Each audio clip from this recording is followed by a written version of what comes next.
And we're back with the program. This is Gerald once again coming right back at you here.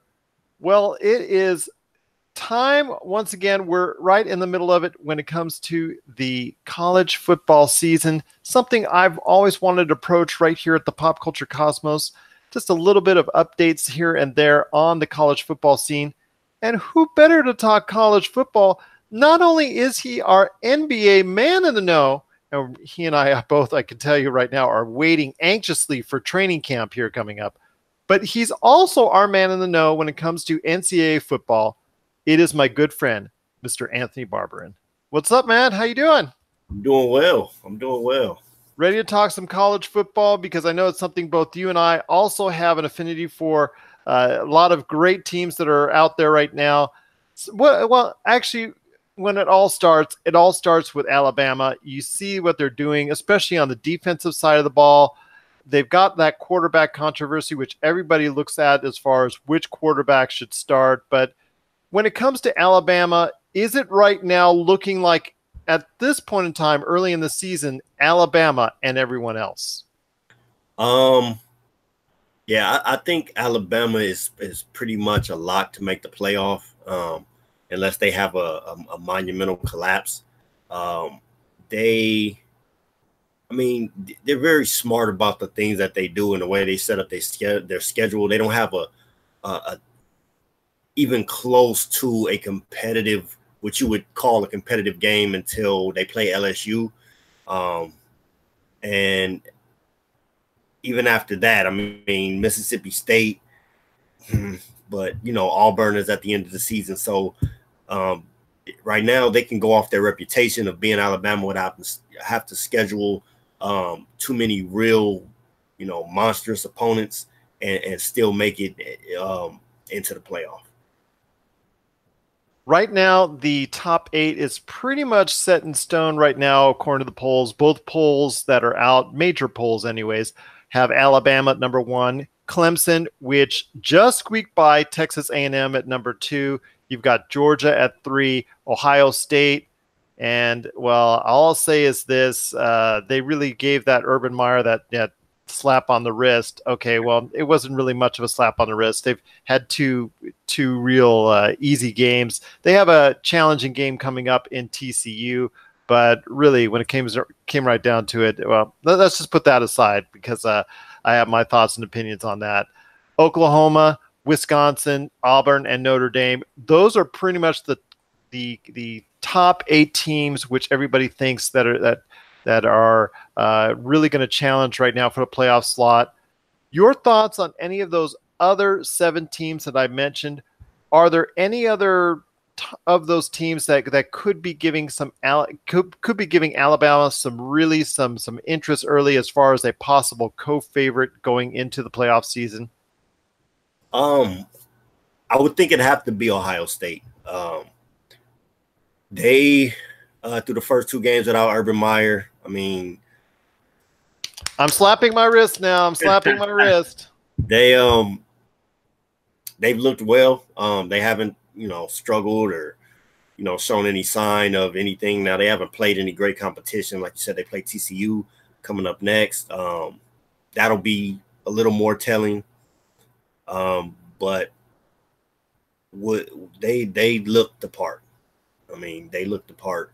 And after watching Penn State struggle opening weekend, Michigan lose to Notre Dame, I don't really see a Big Ten team where I feel like, they really are the ones who Ohio State has to look out for. I'm sure some of the games will be competitive, but I think Ohio State is probably sitting there with their eyes on, the Final Four. And I don't see anybody on their schedule at this point who can really, uproot that. I see one team out there that might give Alabama a strong running at this point in time, the way it looks this early in the season, and that to me is Georgia. I think they've really got something. They're flying a little bit under the radar, which I guess is best you can do if you're Georgia. But I really think they've got on both sides of the ball a lot of promise, and I think if things go right, I think for them, that they can prove to be a viable challenger for the top of the rankings with Alabama if anything should happen to Alabama. But I know a lot of people right now are just like favorite right now is Alabama going forward. But if anybody, if they falter for any reason, I think Georgia might be someone to look at, might be a team to look at. But there's also other great teams as well. We talk about the top 25 and all the great teams that are out there and some of the teams that we've already listed already. Is there a team that people should be talking about? Like I said, I think it's Georgia, but again, they're still ranked number 3, so they're considered one of the top of the nation already. Is there a team out there that you think people should be talking more about because they have caught your eye for one reason or another? I wouldn't say in terms of the national championship or national title run, but just in the fact of what they're done and what they could do in their conference. Arizona State through the first 2 weeks have been very, very eye-opening under Herm Edwards. It shows you can come back, if you have it right, the plan is right, you can come back from he's having, let's just say he's having a better time right now than John Gruden at this point in time coming from the broadcast booth. Yeah. And it's the thing in college football, man, there's so many talented players. Coaching is paramount. You don't have the right coach, right system. A lot of these guys, I mean, it's so many programs in college football that it's nearly impossible to get a great coach at every program. And so when you see an elite level coach, you immediately tell the difference. Like we talk about the slap on the wrist of Urban Meyer and people, your feelings about Urban Meyer, who he is. But as far as a football coach, there's no denying he's one of the probably 2 best coaches in all of football. And you see it from the time before he went to Florida, after he went to Florida, it takes when he gets there a second and the program switches. And you see it now with Herm Edwards. We haven't talked about Arizona State since Terrell Suggs was on the team. And now all of a sudden they bring a new guy in, a guy who's got NFL experience. And all of a sudden 2 games in, we're like, wow, what's going on with Arizona State? And so with them, Washington and Stanford, I think those are the 3 teams in the Pac-12 that you really have to consider going home with that Pac-12 championship. And for them to come out of the blue and to be in that conversation, even this early, I think is a testament to Herm Edwards. And it's so funny because Arizona, their interstate rival, was the one that a lot of people were picking to do a lot of great things in college football. And they're, at this point in time, when we're talking about it, one of the most disappointing teams in college football right now with an 0-2 record, looked bad on both sides of the ball. Khalil Tate, who looked like was a Heisman candidate coming into the season, looks anything but so far. So it's kind of interesting how this all played out, because a lot of people were laughing at the hiring of Herm Edwards, and look at it now, 2 games in. Speaking of the Pac-12, I know a lot of people are talking about how disappointing the Pac-12 has been, at least in the early part of the season, especially when they're going up against other teams in other leagues. And I'll tell you what, it's just been so far not a very good time for the Pac-12. Washington had a game that they easily could have won against Auburn, and unfortunately they didn't. And that has a lot of sway with people that are picking for the playoffs later on as far as for any Pac-12 team. I know also as well Stanford, which came off an impressive win over USC. And then, like you said, Arizona State as well. They could all be vying for the top of the ladder in the Pac-12.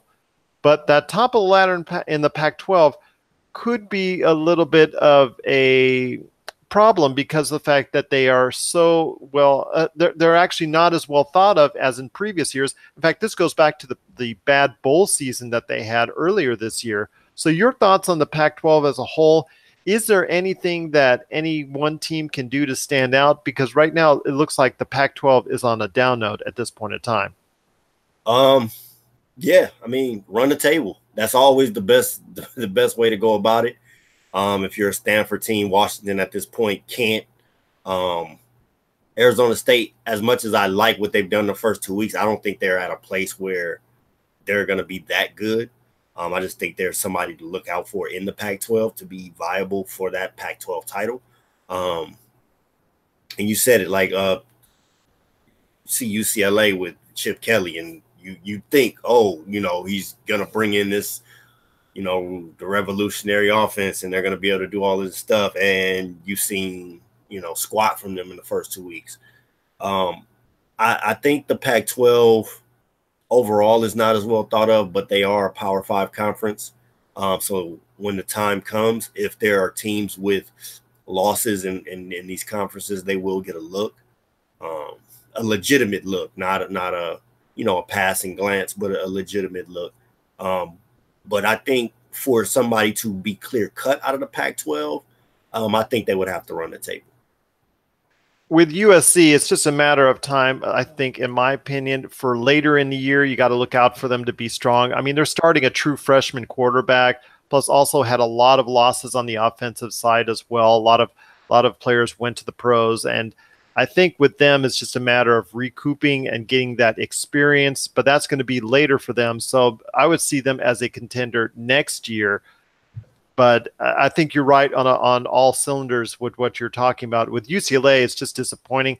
Not the fact that they lost, but that they lost so badly. I figured that their high-octane offense, supposedly, that Chip Kelly was going to institute, would keep them in games in both Cincinnati and then also as well with Oklahoma. But unfortunately, that hasn't been the case.